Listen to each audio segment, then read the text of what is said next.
በስመ አብ ወወልድ ወመንፈስ ቅዱስ አሃዱ አምላክ አሜን።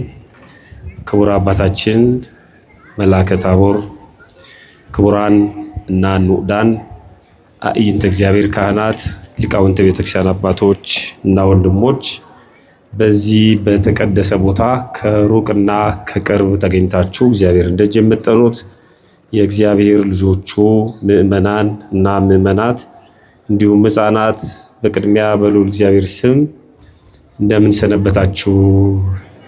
እንደምን አመሻችሁ? አሜን።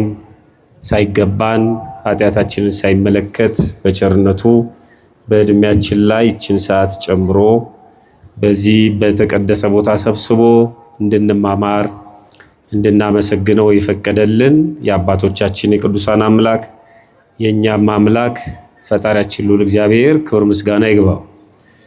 ሰዓቱ አሁን ለ1 ሰዓት 10 ጉዳይ ነው። እስከ 1 ሰዓት ተኩል ድረስ እንቆያለን ከኔ ጋር። እንግዲህ በጣም ረጅም ከሆነ 40 ደቂቃ እንማማራለን። ምክንያቱም ጉባኤው የተዘጋጀው በብዙ ድካም ስለሆነ የተሰበሰበው ምእመናን ወይም የተሰበሰበው ክርስቲያን መሰረታዊ የሆነ ነገር ማወቅ አለበት ተብሎ ተለፍቶበት ተደክሞ ነው የተዘጋጀው ጉባኤውና ስለዚህ ምናልባት ሰዓት እንኳን ቢመሽ እንዳትቀየሙን አደራ ለማለት ነው። ግን ከ2 ሰዓት በላይ እንደማናቆያችሁ እርግጠኛ ነኝ። ከኔ ጋር እስከ 1 ሰዓት ተኩል ብቻ እንቆያለን ማለት ነው። የምስጢር ባለቤት ፈጣሪያችን ጥበቡንና ሚስጥሩን እንዲገልጥልን መልካም ፈቃዱ ይሆንልን። ጠዋት በገባነው ቃል መሰረት ቅዳሴ ቤቱን የተከበረው ዛሬ የሰማዕቱ የቅዱስ ጊዮርጊስ ቤተክርስቲያን ልዳ በምትባል ሀገር ለመጀመሪያ ጊዜ በዓለም ማለት ነው ልክ የሰኔ 21 የእመቤታችን የቅድስት ድንግል ማርያም ቤተክርስቲያን ለመጀመሪያ ጊዜ በዓለም እንደተሰራ እንደታነጸና እንደታወቀ የሰማዕቱ የቅዱስ ጊዮርጊስ ቤተክርስቲያንም ቅዳሴ ቤቱ የከበረበት ነው። ስለዚህ ስለ ቤተክርስቲያን መነጋገር ደግሞ ይገባል ማለት ነውና ስለ ቤተክርስቲያን ነው የምንነጋገረው። ርዕሳችን በእንተ ቤተክርስቲያን ወይም ስለ ቤተክርስቲያን የሚል ይሆናል።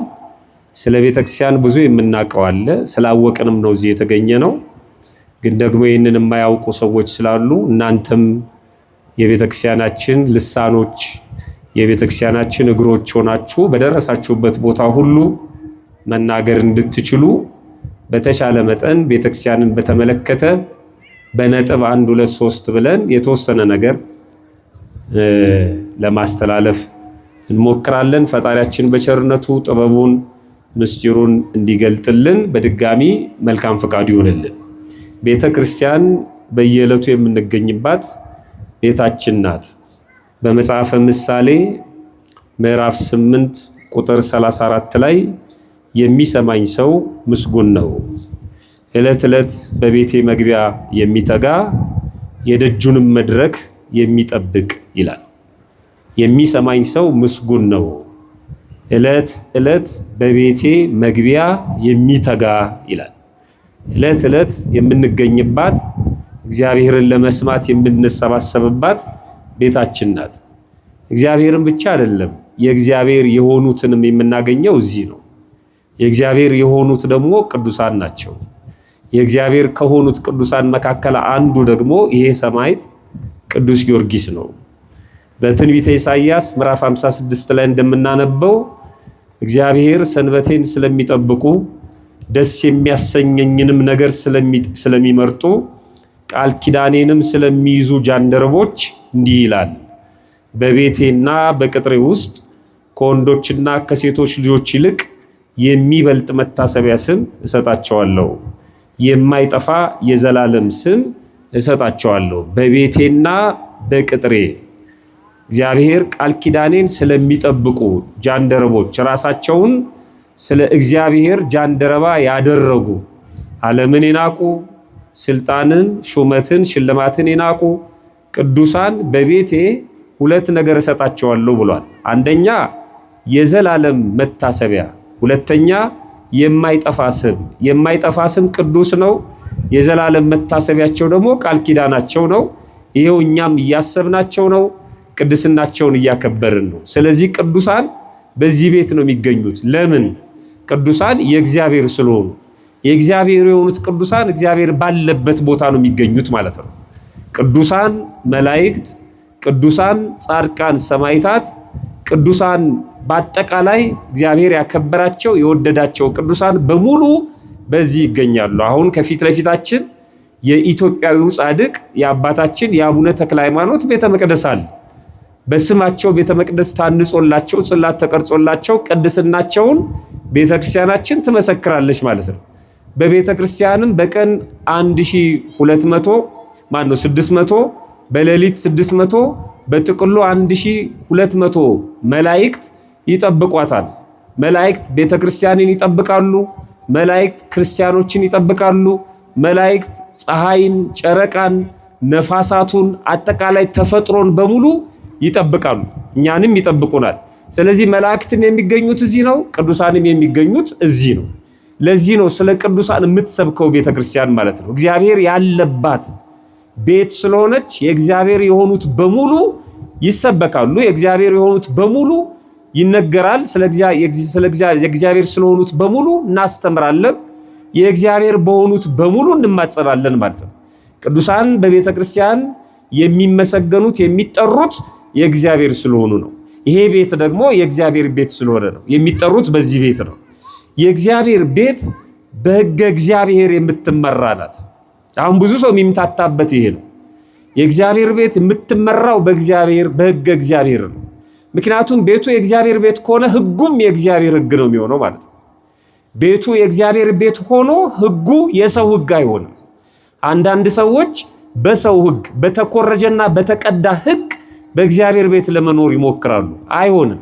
ለምሳሌ ጫማ አውልቀን የምንገባው በእግዚአብሔር ሕግ መሰረት ነው እንጂ በሰው ሕግ ከነጫማችን ልንገባ እንችላለን።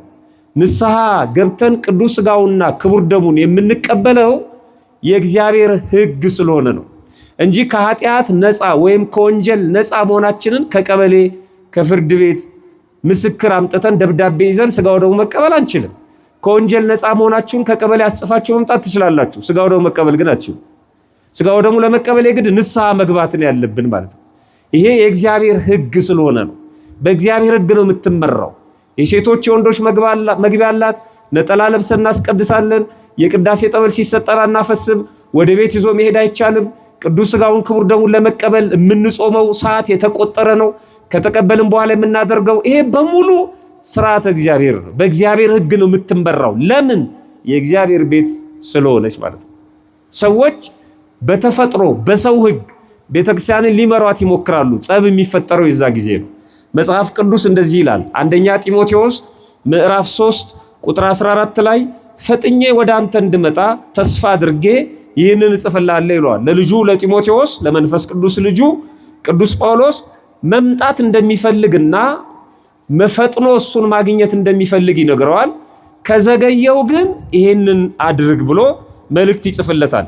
ብዘገይ ግን በእግዚአብሔር ማደሪያ ቤት መኖር እንዴት እንደሚገባ ታውቅ ዘንድ እጽፍልሃለሁ አለ። በጣም የሚገርም ቃል ነው። በእግዚአብሔር ማደሪያ ቤት ነው ያለው። የእግዚአብሔር ማደሪያ ቤት አለ። የት ነው? መፈለግ ነው እሱ። የእግዚአብሔር ማደሪያ ቤት ተራ አዳራሽ አይደለም። የእግዚአብሔር ማደሪያ ቤት ተራ ድንኳን አይደለም። የእግዚአብሔር ማደሪያ ቤት ኮረብታ፣ ተራራ፣ ወንዝ ዳር አይደለም። ማደሪያ ቤቱ አለ። መጽሐፍ ቅዱስ ነው የሚነግረን። ልብ አድርጉ። ሌላ አይደለም የምንጠቅሰው። የእግዚአብሔር ቤት ስለሆነች የእግዚአብሔርን ሕግ ነው የምንጠቅሰው ከመጽሐፍ ቅዱስ ማለት ነው። የእግዚአብሔር ብሎ ማደሪያ ቤት አለ። በኋላ አመጣላችኋለሁ የእግዚአብሔር ማደሪያ ቤት ማን እንደሆነች ማለት ነው። የእግዚአብሔር ማደሪያ ቤት በእግዚአብሔር ማደሪያ ቤት መኖር እንዴት እንደሚገባ ታውቅ ዘንድ እጽፍልሃለሁ። ቤቱ ይላል። የቱ ቤት? የእግዚአብሔር ማደሪያ ቤት። ቤቱ የእውቀት አምድና የእውነት አምድና መሰረት የሕያው እግዚአብሔር ቤተ ክርስቲያን ነው ይላል። የሚገርም ነው። ይሄ የምነግርህ ቤቱ ተራ ቤት አይደለም። የእውነት አምድና መሰረት፣ እውነት ያቆመው በእውነት ላይ የተመሰረተ እውነት ብቻ የሚነገርበት ውሸት የማይሰበክበት ትክክለኛ የእግዚአብሔር ቤት የእውነት አምድና መሰረት አለና የሕያው እግዚአብሔር ቤተ ክርስቲያን ነው። እንዴት የሚገርም ነው! የሕያው እግዚአብሔር በሉ እስኪ አብራችሁ ድገሙት። የሕያው እግዚአብሔር ቤት ቤተ ክርስቲያን። በቃ እሱን ነው የሚለው። እቺ ቤት የእግዚአብሔር ቤት ናት፣ የእግዚአብሔር መገኛ። እቺ ቤት ቤተ ክርስቲያን ናት። የእውቀት አምድና መሰረት የሕያው እግዚአብሔር ቤተ ክርስቲያን ነው። በዚህ ቤተ ክርስቲያን እንደፈለገ መኖር አይቻልም ማለት ነው። እንዴት እንደምትኖር ታውቅ ዘንድ እጽፍልሃለሁ። እንዴት ነው የምትኖሩት በቤተ ክርስቲያን? ዝም ብሎ መኖር አይቻልም። እንዴት ነው የምትገቡት? እንዴት ነው የምትወጡት? እንዴት ነው የምትቆሙት? እንዴት ነው የምትሳለሙት? በደንብ ማወቅ ያስፈልጋል። ተራ ቤት ስላልሆነ ማለት ነው። በስርዓት የምንገባበት፣ በስርዓት የምናመልክበት፣ በስርዓት የምንማርበት፣ በስርዓት የምንናገርበት፣ በስርዓት የምንኖርባት ቤት ናት። እቺ ቤት የእግዚአብሔር ቤት ናት። እቺ ቤት የእውነት አምድና መሰረት ናት። እቺ ቤት ቤተ ክርስቲያን ናት።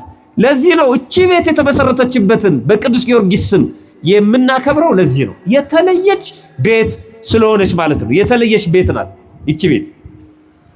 ይቀጥልና መጽሐፈ መክብብ ምዕራፍ 5 ላይ ስታነቡ በመጽሐፈ መክብብ ምዕራፍ 5 ቁጥር 1 ላይ ወደ እግዚአብሔር ቤት በገባ ጊዜ ይላል። ልብ አድርጉ። ወዴት በገባ ጊዜ ነው የሚለው? ድገሙት። ወደ እግዚአብሔር ቤት። የቷ እንደሆነች አይተናል። እቺ ቤት ናት። እንደው መግባት ፈልገ፣ መግባት ናፍቆ፣ መግባት ፈቃድ ኖሮ ክርስቲያን ሆነ ወደ እግዚአብሔር ቤት ስትገባ፣ ልብ አድርጉ።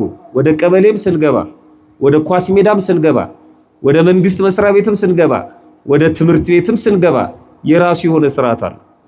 የራሱ የሆነ ስርዓት አለ። ማንኛውም ቢሮ ስትገባ ሲጋራ እያጨስክ መግባት አትችልም። ማንኛውም ቢሮ ስትገባ በእግር በር አታንኳኳም። ስርዓት አለው። ትምህርት ቤት ስትገባ ዩኒፎርም ትለብሳለህ፣ ሰዓት ታከብራለህ፣ በር ከመዘጋቱ በፊት ትደርሳለህ። ሁሉም ስርዓት አለው። የሚገርመው እኮ ሰው ሌላ ቦታ ስርዓት ያከብራል። እዚህ ነው አንዳንድ ሰው ጠንቋይ ቤት እንኳን ስርዓት ያከብራል። ዛሬ ጠንቋይ ቤት አልገባም ይላል። ለምን ሲባል ቲማቲም በልቻለሁ ይላል። ወይ ጉድ! ጠንቋዩ ደግሞ ክፉ ነው። ቲማቲም በልተ እንዳትመጣ የአንተን የወር ቁርጠት መስባት ስለማይፈልግ ይመስለኛል። ሻማ ተለብሶ አይገባም ይላል። ለጠንቋይ ቤት ስርዓት አለው ሰው። የእግዚአብሔር ቤትስ የእግዚአብሔር ቤትስ ይሄ የእግዚአብሔር ቤት ነው። በነገራችን ላይ እድለኞች ነን። በእግዚአብሔር ቤት ነው ያለነው። አመስግኑት እግዚአብሔርን፣ በእውነት በደንብ አመስግኑት። አው ምንም እንዳትጠራጠሩ በእግዚአብሔር ቤት ውስጥ ነው ያለነው። ልክ ነው፣ ኃጢአተኞች ነን። ልክ ነው፣ በደለኞች ነን። ልክ ነው፣ ኃጢአት ይስማማናል። ግን ምንም ማድረግ አንችልም። ሰው ሲታመም ሆስፒታል ነው የሚሄደው። ታመናል፣ ለመታከም መተናል። ሐኪሙ ደግሞ እግዚአብሔር ነው።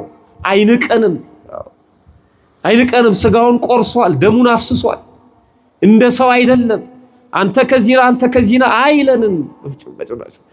መምጣታችንን ብቻ ነው የሚፈልገው። ደጁ መውደቃችንን ብቻ ነው ማዳኑን ይችልበታል። እሱ ቅን ከሆንን ችግር የለበትም እግዚአብሔር። ፈቃደኛ ከሆንን ችግር የለበትም አምላካችን። እንዴት ሆነን እንደመጣን ያውቀዋል፣ በትክክል ያውቀዋል። ምንም ነገር አይፈልግም። እሱን ነው የሚለን መጽሐፈ መክብብ ምዕራፍ 5 ቁጥር 1 ላይ ወደ እግዚአብሔር ቤት በገባ ጊዜ እግርህን ጠብቀው አለ። የመጀመሪያው እሱ ነው። እግርህን ጠብቅ። እግር ባካና ነው፣ የማይረቅጠው ነገር የለም። በፊት ለፊት ያለው እግርህን ጠብቅ። ወደ ቤተክርስቲያን ስንገባ አንሮጥም፣ ስንራመድ በስርዓት ነው። እግራችን ጥድፍ ጥድፍ አይልም። ሌላ ቦታ እንደምንራመደው አይደለም እዚህ የምንራመደው። እግርህን ጠብቅ ማለት ውሳጣዊ እግር ነው፣ የልቦና እግር። ባካና አትሁን። አሁን ዞር ዞር እያልን እኔና መላከ ሰላም ቀሲስ እንግዳ ወርቅ እያየን ነበር ወንድማችን በመርጎሳ ሲያስተምር። አንደኛ ድምፁ በደንብ ይሰማል ወይ? ሁለተኛ ሰው እንዴት ነው የሚከታተለው? ከጀርባ ያለው ሁኔታ ምን ይመስላል ብለን ተክልዬንም እጅ ለመንሳት ሄደን ነበር። ግን ያሳዝናል። አንዳንድ ወጣቶች በየጥጋ ጥጉ ቁጭ ብለው፣ አንዳንዱም ሴት እና ወንድ ሆነው ሞባይል ነው የሚጎረጉረው። ግን የማ ቤት ነው ይሄ? የእግዚአብሔር ቤት ነው። እና አሁን በሁለት ጥቅስ ድራሻችን ይጠፋል። ነገ ጠዋት አንድ መናፍቅ ሲጠቅስልን በሁለት ጥቅስ ከዛ በኋላ ምን ይላል መሰላችሁ? ይሄ ሞባይል የሚጎረጉረው ነበርኩበት ይላቸዋል። መች ነበርክ? መች ሲነገር ሰምተሃል? መች ስለ እግዚአብሔር ቤት ታውቃለህ? መች አከበርከው? እግዚአብሔር ነበርኩበት ብሎ ጥሩምባ ይነፋል። በጣም ያሳዝናል። አልነበርንም፣ አናቃትም ቤተክርስቲያንን። በቸርነቱ ነው።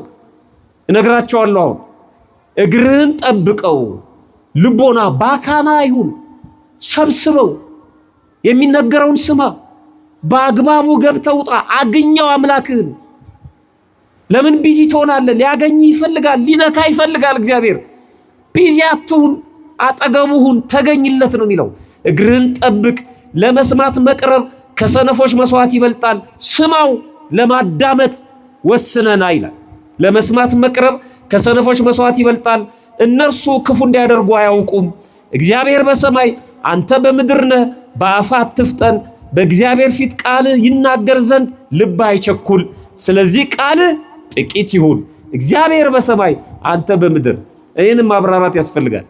ወደ እግዚአብሔር ቤት በገባ ጊዜ ሲል ይሄ ቤት የማ ቤት ነው እያለ ነው? የእግዚአብሔር ቤት። ከዛ በኋላ እግዚአብሔር በሰማይ አንተ በምድር ነህ አለ። ይህ እግዚአብሔር ቤት ነው ካለ በኋላ እግዚአብሔር በሰማይ አንተ በምድር አለ። ምን ማለቱ ነው? እግዚአብሔር በሰማይ አንተ ምድር ማለቱ ምን ማለት ነው? እግዚአብሔር ፈጣሪ ነው፣ አንተ ፍጡር ነህ ማለት ነው። እግዚአብሔር ከላይ ነው፣ አንተ ከታች ነህ። እግዚአብሔር ሁለመናህን ያያል፣ አንተ ግን ውሱን ነህ።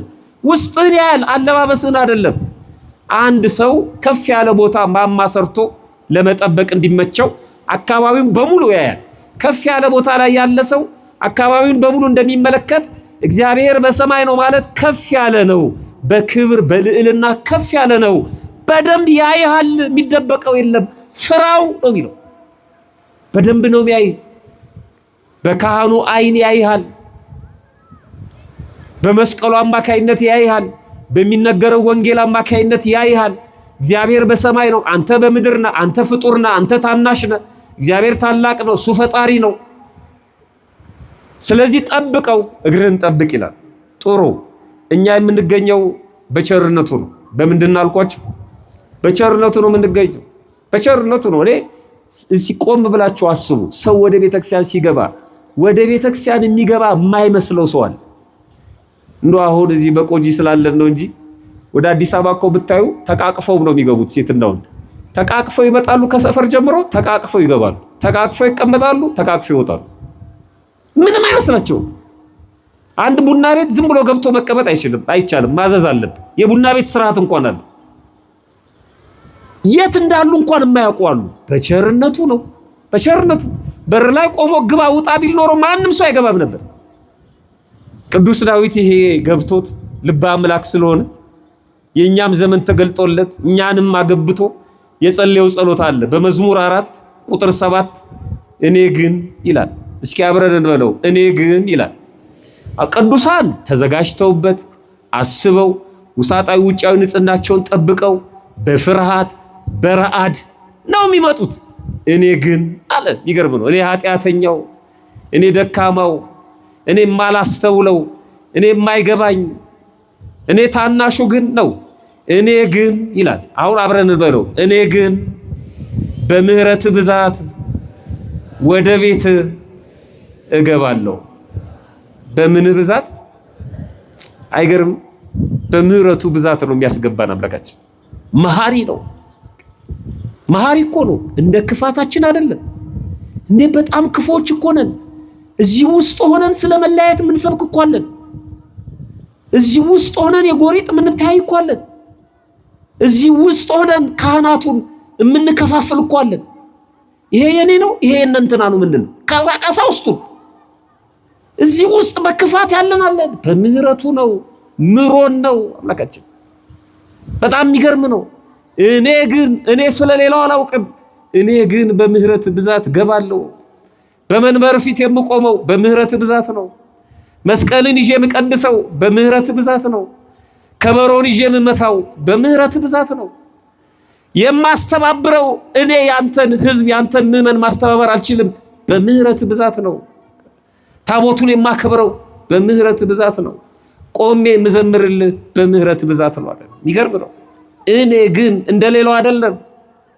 እንደ ዛሬ መታሰቢያውን እንዳስብነው እንደ ዲዮቅልጥያኖስ መኮንን የጦር መኮንን በድፍረት አይደለም የምገባው።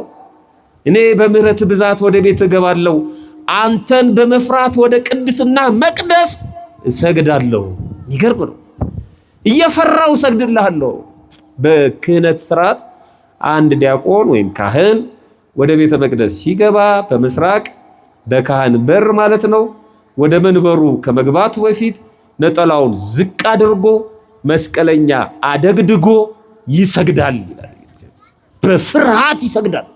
በመቅደሱ እግዚአብሔር መኖሩን መጀመሪያ ማመን አለበት ከመግባቱ በፊት። መቅደሱ ተራ ጠረጴዛ አይደለም። እሱን ካላመን አይቀበለውም፣ ጸሎትን ሁሉ አይቀበልም።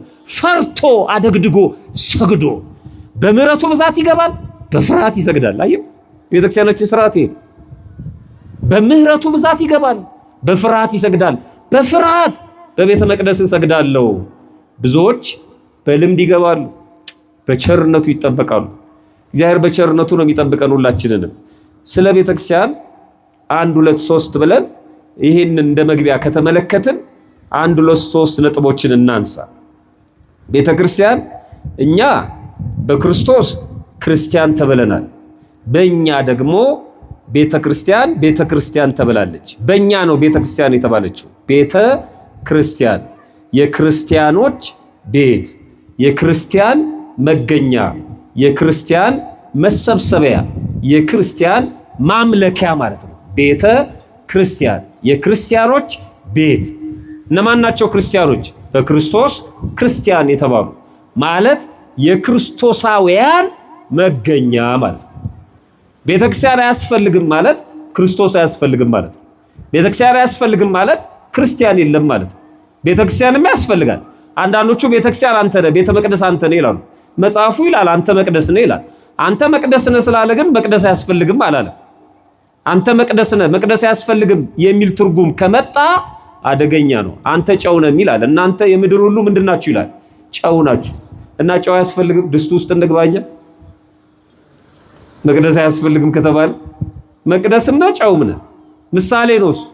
አንተ መቅደስ ነህ ማለት የቤተ መቅደስ ምሳሌ። በዚህ መቅደስ እግዚአብሔር ይመለካል፣ በአንተም ልብ እግዚአብሔር መመለክ አለበት ነው የሚለው።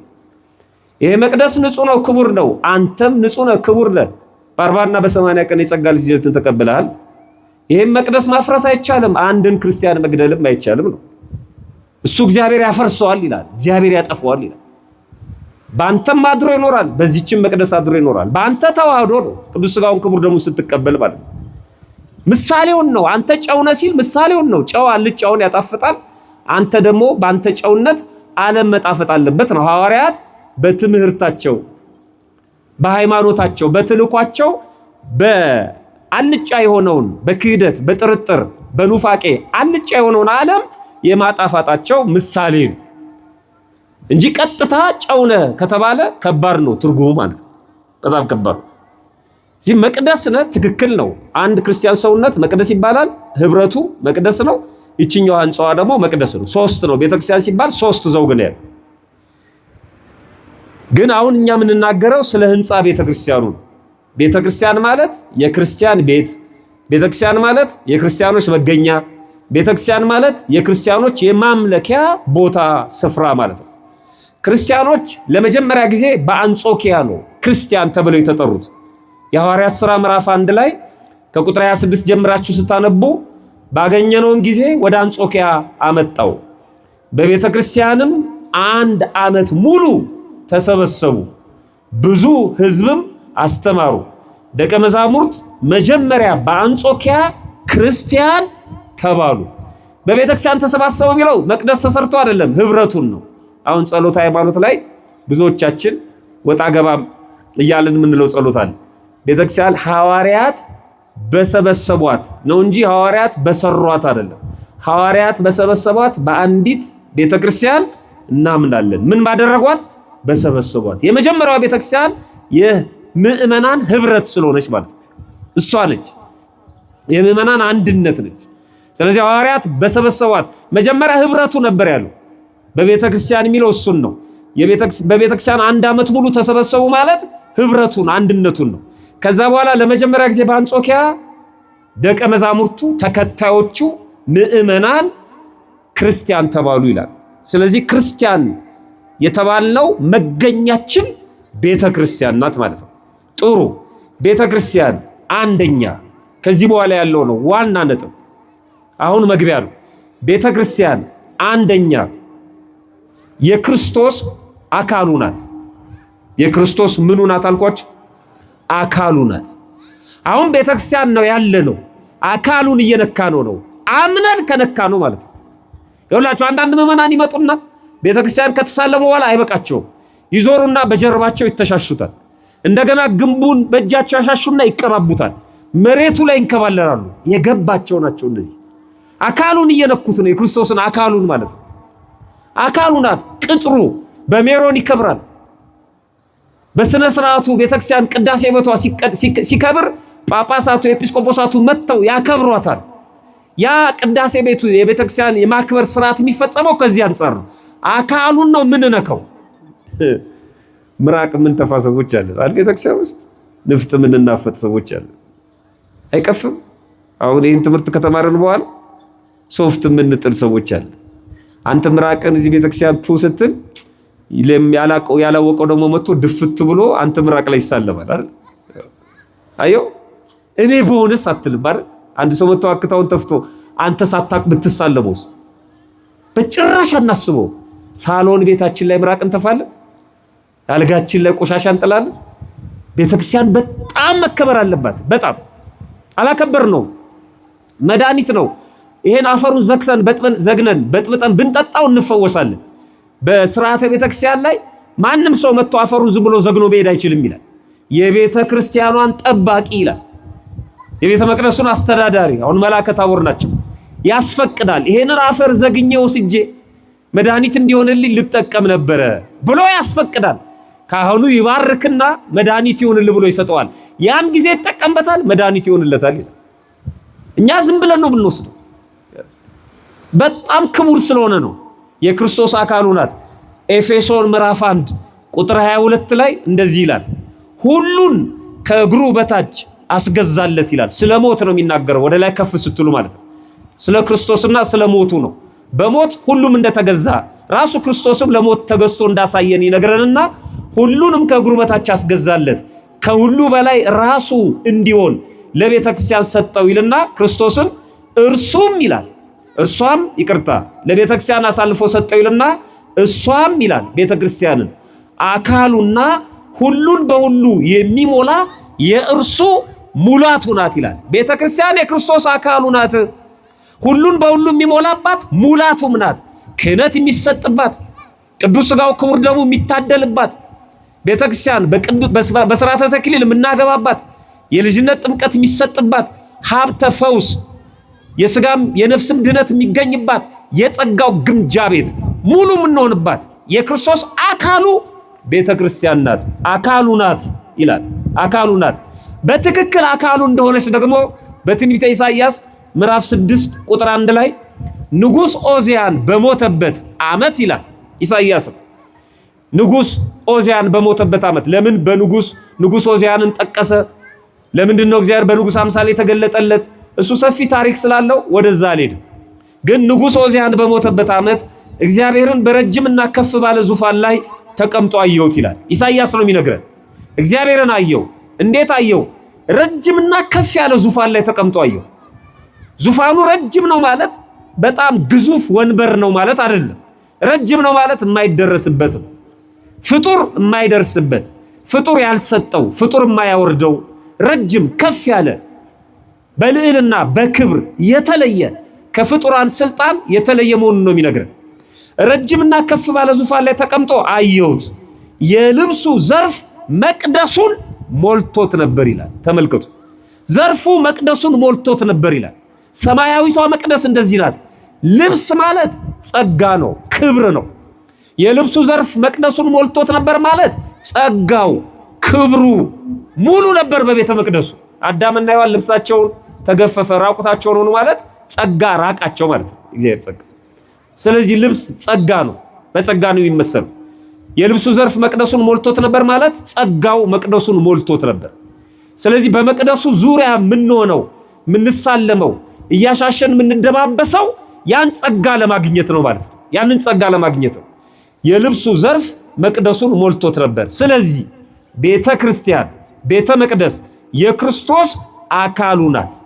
የልብሱ ዘርፍ ያለባት በንጽህና በቅድስና የምናከብራት ቤታችን ናት ማለት ነው። አንደኛ። ሁለተኛ ቤተክርስቲያን አጋንንት ድል የማይነሷት ቤት ናት።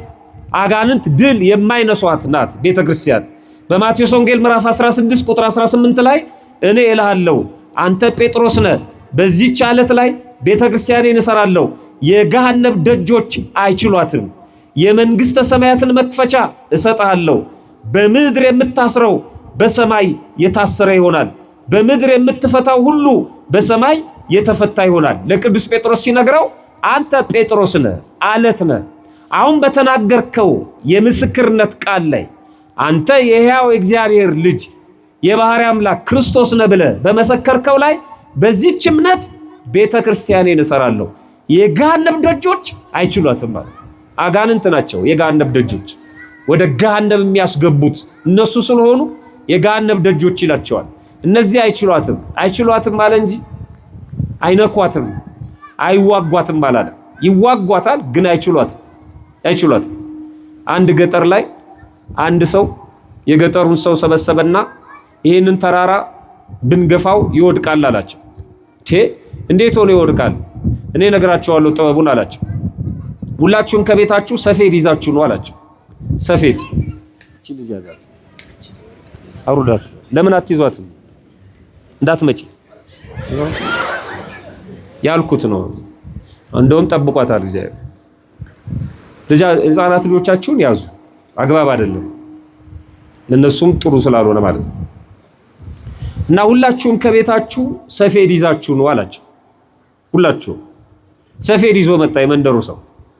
በሉ ተራራውን ዙሪያውን የተወሰነ ደረጃ ማለት ነው ተራራው ላይ ሁኑና በሰፌዱ ተራራውን ግፉት። እናንተ ሰፌዱን ይዛችሁ ተራራውን አስደግፋችሁ በሰፌዱ ተራራውን ግፉት፣ ይወድቃል አላቸው። ተራራውን ይገፉ ጀመር እና ሰፌዱ መንጣጣት ጀመረ። ጣ ያለ ሰፌቱ እየለቀቀ ማለት ነው። ከዛ የአካባቢው ሰው ምን አለ? አሁን እያነቃነቀ ነው አለ። ተራራው የሚንጣጣው ሰፌዱ ነው፣ የምትገፋበት ሰፌድ ነው እንጂ ተራራው አይንጣጣም። አንዳንድ ጊዜ ቤተክርስቲያን ላይ የሚደርሰው መከራ እኛን ሊያንጣጣን ይችላል። እኛ ተስፋ ልንቆርጥ እንችላለን፣ ልናዝን እንችላለን፣ ልንበረግግ እንችላለን። ሌሎች ሰዎች ቤተክርስቲያን እንደፈረሰች አድርገው ይቆጥራሉ። አይደለም። የገሃነም ደጆች አይችሏትም በፍጹም። ክርስቲያኑ ያልፋል፣ ሌላ ክርስቲያን ደግሞ ይተካል፣ ይቀጥላል። ቤተክርስቲያንን ከሰው ልብ ማጥፋት አይቻልም። ህንጻዋ ብትጠፋ ከልባችን ቤተክርስቲያንን ማጥፋት አይቻልም። የገሃነም ደጆች አይችሏትም፣ አትጠፋም ማለት ነው። አንድ ጊዜ የተለኮሰች ሻማ ናት። ነፋሳቱ ቢነፍሱ ቤተክርስቲያንን ማጥፋት ክርስትናን ማጥፋት አይቻልም። ምንም ስጋት አያስፈልግም። እስከ ደረስንበት ድረስ እግዚአብሔርን እያመንን ማለፍ ብቻ ነው። እንዴት ልንሆን ነው የሚባል ነገር የለም። በቃ ተናግሯል እሱ። የገሃነም ደጆች አይችሏትም። ሰይጣን ቀስቱን ያራግፋል ግን አይጎዳትም። ምንም ልትሆን አትችልም። አትንጣጣም፣ አትነቃነቅም። የኛ ህይወት ነው ቢንጣጣም ማለት ነው። በተራራውና በሰዎቹ መካከል ያለው ሰፌዱ ነው እንጂ ተራራው ምንም አልሆነም። ሰውየው ዝም ብሎ ያታልላቸው ነበር። ብዙ ሰዎች እንደዚህ ናቸው። በቃ ቤተክርስቲያኑ ካሁን አለቀላት የሚለዋል። በጭራሽ አያልቅላት። እኛ ልንሸነፍ እንችላለን። እኛ ደካሞች ነን። እኛ ልንፈራ ልንሰጋ እንችላለን። በዚህ አትመዘንም። ቤተክርስቲያን በክርስቶስ ደም ነው የተመሰረተችው። ስለዚህ ሁለተኛ የገሃነም ደጆች የማይችሏት የማትፈርስ የማትጠፋ ናት። ሶስተኛ ቤተክርስቲያን የመጨረሻዋ ዳኛ ናት። በደንብ ስሙ። የመጨረሻ ዳኛ። አሁን በዚህ በዓለማዊ የፍርድ ቤት ህግ የመጨረሻ ችሎታ አለ፣ በሰበር ማለት ነው። ከፍተኛ ፍርድ ቤት የሁሉንም የፈለገውን ይግባኝ መጥቶ መጨረሻ ላይ የወሰነው ውሳኔ የሚጸናበት ማለት ነው። የመጨረሻዋ ዳኛ የመጨረሻዋ ፍርድ ቤት ቤተክርስቲያን ናት። የማቴዎስ ወንጌል ምዕራፍ 18 ቁጥር 18 ላይ እንደዚህ የሚል ቃል አለ። ወንድምህ ቢበድልህ ሄደ አንተና እሱ ብቻችሁን ሆናችሁ ውቀሰው። ወንድምህ ቢሰማ ገንዘብ አደረግከው፣ ባይሰማ ግን በሁለት ወይም በሶስት ምስክር አፍ ነገር ሁሉ እንዲጸና ዳግመኛ አንድ ወይም ሁለት ካንተ ጋር ውሰድ። እነሱን ደግሞ ባይሰማ ለቤተ ክርስቲያን ንገራት። ደግሞ ቤተ ክርስቲያንን ባይሰማት እንደ አረመኔና እንደ ቀራጭ ይሁንልህ። ከወንድም ጋር ባትግባባ መጀመሪያ ንገረው። የማይሰማ ከሆነ ከሌላ ወንድም እህቶች ጋር አብረህ ንገረው። እነሱን የማይሰማ ከሆነ መተህ ለቤተክርስቲያን ንገራት ለቤተክርስቲያን። አንደኛው በትክክል ለቤተክርስቲያን መተን ብንጮህ ብንናገር የሚሰማን እግዚአብሔር ነው። ምስጢሩ ግን ለማህበሩ ለምእመናን ህብረት ንገር፣ ከዛ እንደ አረመኔና እንደ ቀራጭ ይሁንልህ ይላል። ብዙ መናፍቃን ነበሩ፣ በአውደ ምሕረታችን ላይ ነግሰው ነበር። ተነገራቸው፣ 1 2 እየተሆነ ተነገራቸው፣ አልሰሙ። 3 4 ሰው ጨምሮ ተነገራቸው፣ አልሰሙ። ለቤተ ክርስቲያን ተነገረ፣ ህብረቱ አውግዞ ለያቸው። አሁን ይንፈራገጣሉ በየቦታው። እንደዚህ ነው ህብረቱ ከለየ ለየ ነው። የመጨረሻ ዳኛ ናች ቤተክርስቲያን። መተን ማልቀስ ከቻልን ከልባችን ካዘንን ይሰማናል እግዚአብሔር። የትም አልሄድም እኔ የሚሄደው ቤተክርስቲያን ነው ምነግረውም ለእግዚአብሔር ነው ብለን ቆርጠን ከመጣን ይወስናል እግዚአብሔር፣ እንደ ራሔል ማለት ነው። ስለዚህ የመጨረሻዋ ዳኛ ቤተክርስቲያን ናት። ለዚህ ነው ተሰብስበን እግዚኦ የምንለው፣ ለዚህ ነው ተሰብስበን የምንጸልየው፣ ስማን የምንለው እግዚአብሔርን። ለዚህ ነው የመጨረሻ ዳኛ ናት። ለቤተክርስቲያን ንገራት ነው ያለው ክርስቶስ። ከዛ እንደ አረመኔና እንደ ቀራጭ ይሆንልሃል ተብሎ ተነግሯል። የመጨረሻዋ ዳኛ የፍትህ ቤት ቤተክርስቲያን ናት። ቤተክርስቲያን አንዲት ናት። አራተኛ አንዲት ናት። በጨፈቃ ብትሰራም በጭቃ በግንብ ብትሰራም በእብነበረድ በከተማ ብትገኝ በገጠር በሳር ክዳንም ብትሆን ቤተክርስቲያን አንዲት ናት። አንዲት ቤተክርስቲያን ናት። ቅድም ወንድማችን ሲያስተምረን እንደነበረው ማለት ነው። በአንደኛ ቆሮንቶስ ምዕራፍ 1 እኛም ስንጸልይ ወነአምን በአሐቲ ቤተክርስቲያን ነው የምንለው። በአንደኛ ቆሮንቶስ ምዕራፍ 1 ቁጥር 12 ላይ ይህንንም እላለሁ እያንዳንዳችሁ እኔ የአጵሎስ ነኝ፣ እኔ የጳውሎስ ነኝ፣ እኔ የኬፋ ነኝ፣ እኔ የክርስቶስ ነኝ ትላላችኋል። አትከፋፈሉ። ቤተክርስቲያን አንዲት ናት። እኔ የገሌ ወገን ነኝ፣ እኔ እንትና ወገን ነኝ፣ እንትና የገሌ ወገን ነው አትበሉ። ክርስቶስ አንድ ነው፣ አትከፋፈሉ ይላል። ቤተክርስቲያን አንዲት ናት። የነገሌ የነገሌ የነገሌ የምትባል ቤተክርስቲያን የለችም። የውጭው ስርዓት እኛ ጋርም እየመጣ ነው። ውጪ ቀደም ሲል ኢትዮጵያውያን የወጡት በፖለቲካው ምክንያት ነው። ፖለቲካው ደግሞ ከፋፋይ ነበር። በመደብ ነው የሚያምነው። ሲጀምር ፖለቲካ በመደብ ነው። ገዢ ተገዢ፣ በዝባዥ ተበዝባዥ፣ ጨቋኝ ተጨቋኝ ብሎ ነው የሚጀምረው ፖለቲካ። ካለበለዚያ ቲፎዞ አያገኝም። ተበድላል፣ ተበዝብዛል፣ ተጨቁላል ሲለው አግሬሲቭ ይሆናል። የሌለውን እኮ ነው፣ ምንም የሌለውን ያ ፖለቲካ ነው። ወጡ ኢትዮጵያውያን ወደ ውጪ ማለት ነው። ቤተክርስቲያን ተከትላቸው ወጣች። በዛ ክፍልፍል ላይ ቤተክርስቲያንን ማስተናገድ አልቻሉም፣ በዛ ክፍልፍል ህይወት ውስጥ። ስለዚህ ምን አሉ? ይሄ የእነንትና ቤተክርስቲያን ነው፣ እነንትና ቤተክርስቲያን እንዳትሄዱ ማለት ጀመሩ። በሀገር በፖለቲካ ርዕዮተ ዓለም በቋንቋ ተከፋፍለው ለየብቻቸው ነው የሚያመልኩት። አሁን ውጪ የኢትዮጵያ ቤተክርስቲያን እኮ ውጪ የለችም፣ አልወጣችም። ሰዎቹ ናቸው የወጡት። ከነምናምናችን ይወጣሉ። ገና ናት። በጣም ብዙ ስራ ይጠብቀናል። በጣም በርካታ ስራዎች ይጠብቁናል። እነዛ ሰዎች ወደዚህ ደግሞ አመጡት ማለት ነው ይሄንን። ስለዚህ አንዳንድ ሰዎች እንትን ቤተክርስቲያን የእነንትና ብቻ ነው፣ እንትን ቤተክርስቲያን ደግሞ የእነንትና ነው ማለት ጀመሩ። አትበሉ። ቤተክርስቲያን አንዲት ናት። እዚህም የሚፈተተው የክርስቶስ ቅዱስ ሥጋና ክቡር ደሙ ነው። እዛም እንደሱ ነው። ሰዎቹ አይደሉም። ሰዎቹ የሚነግሯችሁን አትስሙ። አንዲት ናት፣ የሁላችንም ናት ቤተክርስቲያን። ቅድም ነገርኳችሁ እኮ 3 በር ነው ያላት። አንዱ በር የካህኑ ነው ለአገልግሎት የሚፋጠንበት፣ አንዱ በር የወንዶች ነው፣ አንዱ የሴቶች ነው። በበሩ በተለያየ በር ብንገባም ከአንድ ማዕድ ነው የምንሳተፈው። ሌላ ነገር የላትም። በሰውነታችን ብቻ ነው የምታከብረን ቤተክርስቲያን። የሚጠበቀው ሰው መሆናችን ብቻ ነው። ሰው ሆነን ከመጣን ታጠምቀናለች። ጥቁር እንሁን ነጭ፣ አፍሪካዊ እንሁን አሜሪካዊ፣ ምንም እንሁን ምን፣ እሱ አይመለከታትም ቤተክርስቲያን፣ ሰው መሆናችንን ብቻ። ስለዚህ ሌላውን ነገር አናምጣው። ልክ እንደ ውሻ ምናምን፣ ውሻ ሌላ ቦታ የሆነ ችግር ፈጥሮ እየተጓተተ መንደር ውስጥ ይመጣል። እሱን ተዉት ነው የሚለው። አንዲት ናት ቤተክርስቲያን። አጀንዳቸውን መልሱላቸው ለሌሎች ሰዎች። ንስሐ መግባት የተከለከለ የለም።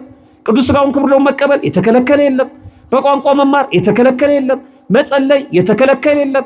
እግዚአብሔርን አንተ አምልክ አንተ ደግሞ አታምልክ ተብሎ በወረፋ የለም። በቤተክርስቲያን የሁሉም አምላክ ነው። አንዲት ናት ቤተክርስቲያን። አውሮፓም ብትሰራ አሜሪካም ብትሰራ ኢትዮጵያ ውስጥም ብትሆን ገጠር ከተማ አንዲት እኛ እኮ የመጣ ነው ለዚህ ነው አንዲት ስለሆነች ነው። እኔም መምህር ጎሳም መላከ ሰላምም ዘማሪያኑ የመጣ ነው አንዲት ቤተክርስቲያን ስለሆነች ነው። ለዚህ ነው እኮ እናንተም የመጣችሁት እኛን ብላችሁ አንዲት ቤተክርስቲያን ስለሆነች ነው። አንዲት ናት ቤተክርስቲያን።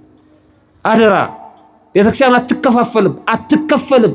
የእነንትና የሚባል ቤተክርስቲያን የለም። የእነንትና አምላክ ስለሌለ ማለት ነው። አንዲት ናት። አራተኛው አምስተኛ ቤተክርስቲያን ቅድስት ናት። ቅድስት ማለት የተለየች ማለት ነው። የከበረች ማለት ነው።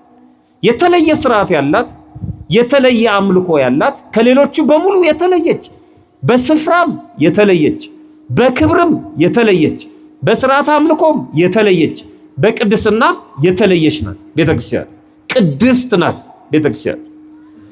አምስተኛ። ስድስተኛ ሐዋርያዊት ናት። ቅድም ትምህርቱ ላይ እንደሰማ ነው የሐዋርያትን ትምህርት ቅድም ትምህርቱ ላይ ሰምተነዋል። በተለይ በአፋን ኦሮሞ በደንብ አድርጎ ነው የነገረን ወንድማችን። የሐዋርያትን ክህነት የሐዋርያትን ስርዓት ይዛ የተገኘች አንዲት የሚያስበላትም እሱ ነው። ሐዋርያዊት ናት ቤተክርስቲያን። ይህ ሐዋርያዊው የስልጣን እርከን ከተቆረጠ ከባድ ነው። ሐዋርያት ከክርስቶስ ተቀበሉ። ከሐዋርያት ሲወርድ ሲዋረድ ክህነቱ እኛ ጋር ደርሷል። ለዚህ ነው በባለፈው በክህነት ምክንያት ለሁለት ተከፍለን መልሶ ወደ አንድነት የመጣው።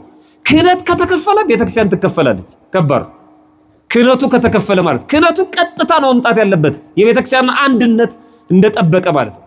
ኤፌሶን ምዕራፍ 2 ቁጥር 20 ላይ በሐዋርያትና በነቢያት መሰረት ላይ ታንጻቸዋል።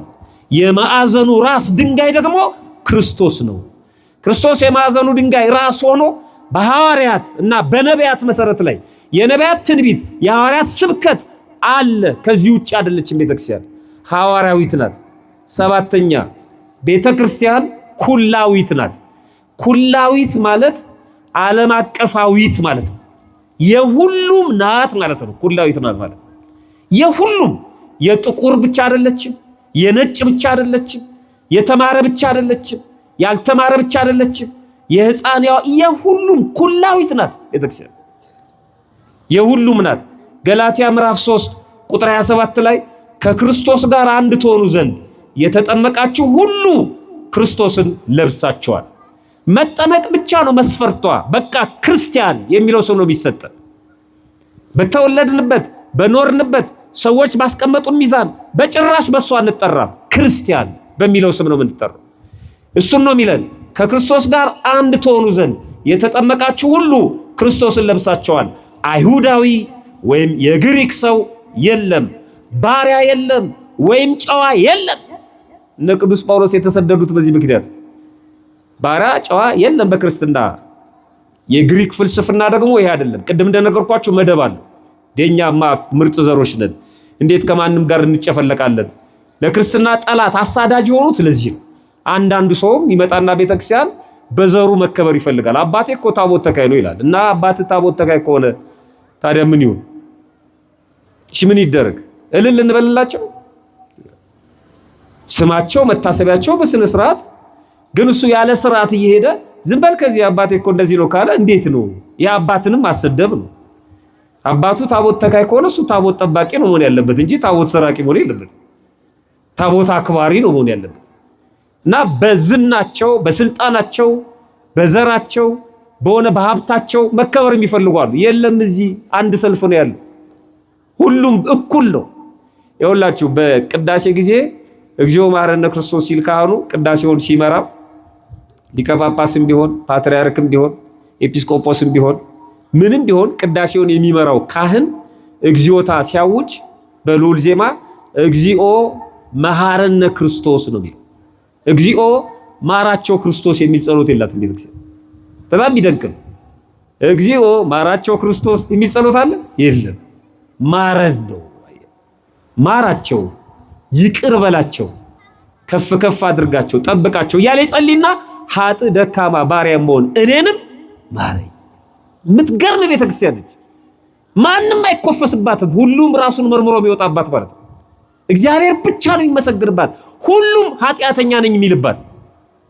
እኔን ኃጢአተኛውን ማረኝ የሚልባት፣ እኔን አይደለም እነሱን ማራቸው የሚል ጸሎት የለም በቤተክርስቲያን።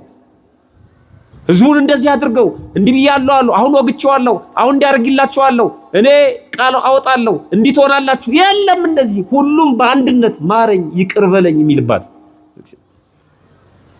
ትልቅ ትንሽ፣ ባሪያ ጨዋ፣ አሽከር ተራ የለም አለ።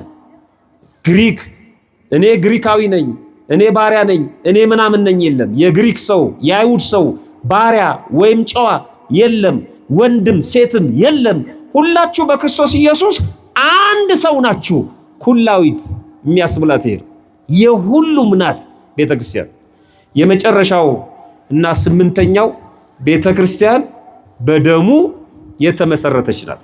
በክርስቶስ ደሙ በነጠበበት ቦታ እግዚአብሔር ባወቀ ቤተክርስቲያን ትሰራለች፣ ትታነጻለች። ወድቀን ስንሳለም ያንን ደሙን ነው የምናገኘው። የሐዋርያት ሥራ ምዕራፍ 20 ቁጥር 28 ላይ በገዛ ደሙ የዋጃትን የእግዚአብሔርን ቤተክርስቲያን ትጠብቁ ዘንድ መንፈስ ቅዱስ እናንተን ጳጳሳት አድርጎ ለሾመባት ለመንጋው ሁሉና ለራሳችሁ ተጠንቀቁ ይላል። በገዛ ደሙ የዋጃት በክርስቶስ ደም ነው የተመሰረተችው። በገዛ ደሙ የዋጃት የእግዚአብሔርን ቤተክርስቲያን ትጠብቁ ዘንድ። ስለዚህ ቤተክርስቲያን በክርስቶስ ደም ነው የተመሰረተችው ማለት ነው። ቤተክርስቲያን ይቺ ናት። ፈጣሪያችን በቸርነቱ በዚህች ቤት ኖረን በዚህች ቤት ጸንተን ቆይተን በዚህች ቤት ለማለፍ ያብቃን በእውነት።